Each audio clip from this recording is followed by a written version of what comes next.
Ciudades del norte de Asia como Seúl, Taipei, Tokio y Ulaanbaatar son el hogar de millones de personas que nunca han oído hablar de Jesús. Alcanzar a las personas en estas ciudades parece ser un trabajo imposible. Ni el 1% de los 230 millones de personas en el norte de Asia-Pacífico son adventistas del séptimo día. A pesar de los desafíos, los adventistas oran por oportunidades para compartir el evangelio en este territorio.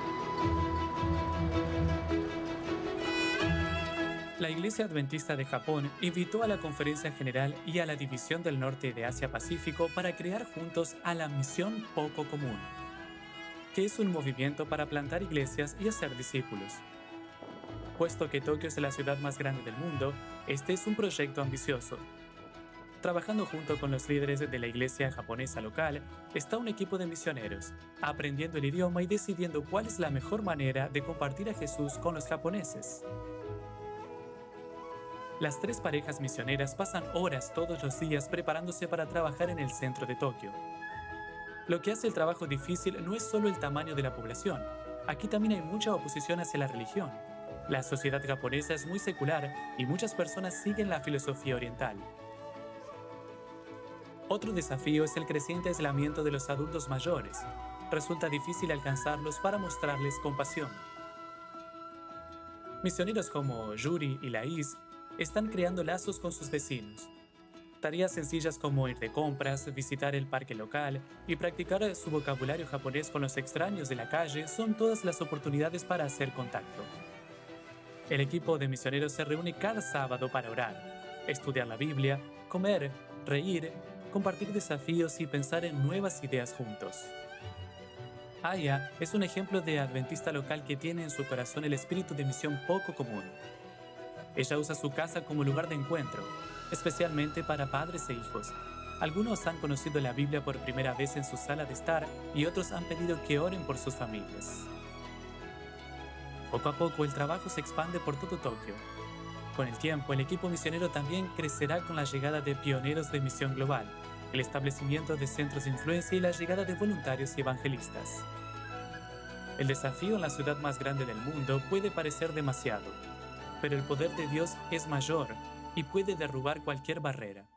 Los adventistas aquí continuarán desarrollando formas creativas de construir relaciones y trabajando para hacer crecer el movimiento de misión poco común.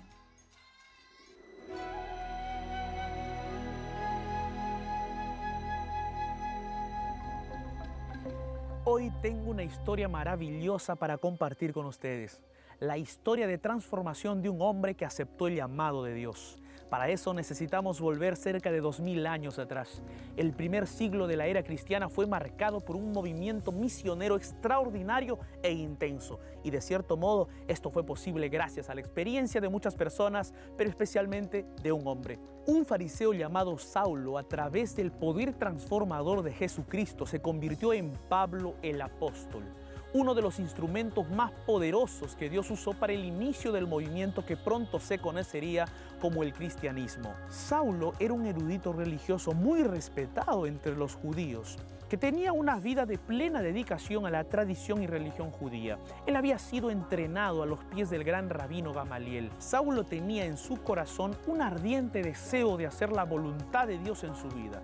En su afán por reprimir el movimiento de aquellos que afirmaban seguir a un cierto Galileo que se hacía llamar el Mesías, Saulo fue testigo ocular de la lapidación de Esteban y estaba seguro de que debía hacer todo lo posible para eliminar a todos los cristianos. Con este fin, se dirigió hacia Damasco para arrestar a algunos seguidores de la secta del Camino.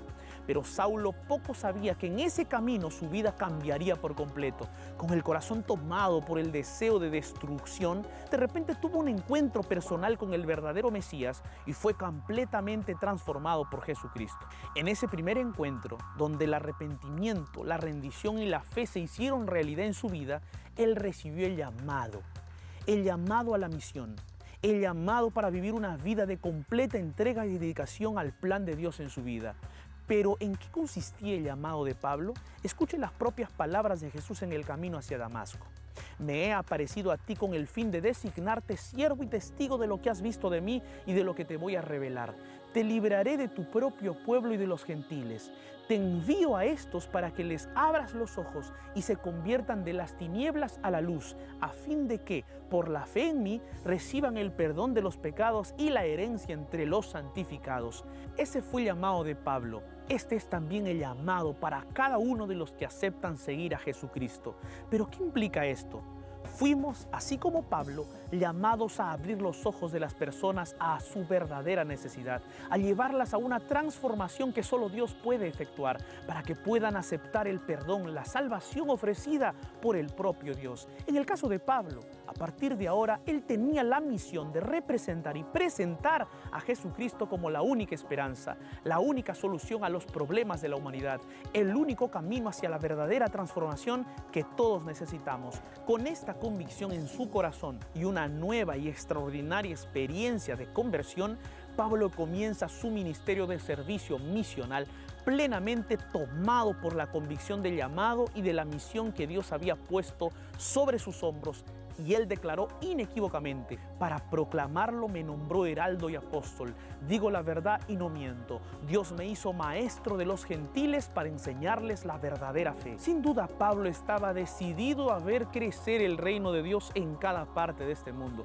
Él veía la responsabilidad y la principal tarea de la comunidad cristiana como su misión de predicar el evangelio eterno a todas las personas e incorporarlas al cuerpo en el que la cabeza es Cristo. Pero ¿cómo hizo eso Pablo? Intencionalmente él daba forma a su mensaje de acuerdo con las personas que lo rodeaban. Pablo no ignoró el contexto cultural y espiritual de las personas a las que se dirigió. Más bien, Pablo usó ese contexto como una puerta de entrada a la proclamación del evangelio eterno. Por ejemplo, cuando Pablo proclamó el amor de Cristo a los oyentes judíos, basó su predicación en la historia de Israel, asociando a Jesucristo con la descendencia del rey David y destacando las profecías del Antiguo Testamento que señalaban a Cristo y predecían su crucifixión y su resurrección. En otras palabras, Pablo comenzó el proceso de evangelización con lo que era familiar y fácilmente aceptable para sus oyentes, buscando con este punto de partida conducirlos a Jesucristo. Ya con los gentiles, aquellos que no tenían conexión con el pueblo judío, el mensaje de Pablo presentaba a Dios como el creador, el mantenedor del universo. Él explicó cómo el pecado y la desobediencia tomaron posesión de este mundo y que la salvación, por lo tanto, solo era posible a través de la aceptación de Jesucristo. ¿Qué podemos aprender aquí? Pablo tuvo que trabajar con estas personas usando diferentes puntos de partida de los que usaba con los judíos. Su estrategia fue claramente descrita en su carta a la iglesia cristiana de Corinto. Entre los judíos me volví judío, a fin de ganarlos a ellos. Entre los que viven bajo la ley me volví como los que están sometidos a ella, a fin de ganar a estos. Entre los débiles me hice débil, a fin de ganar a los débiles. Me hice todo para todos, a fin de salvar a algunos por todos los medios posibles. Todo esto lo hago por causa del evangelio, para participar de sus frutos. Pero el objetivo final era el mismo: llevar a cada una de estas personas a Jesucristo. Esta era la misión de Pablo. Esa es mi misión, esa es tu misión. De hecho, esta es la misión de cada uno de los que aceptan el llamado de Jesucristo. Pero eso exige una decisión, la misma decisión que hizo Pablo, la decisión de vivir y, si es necesario, morir por Cristo. Y entonces, ¿cuál es tu decisión?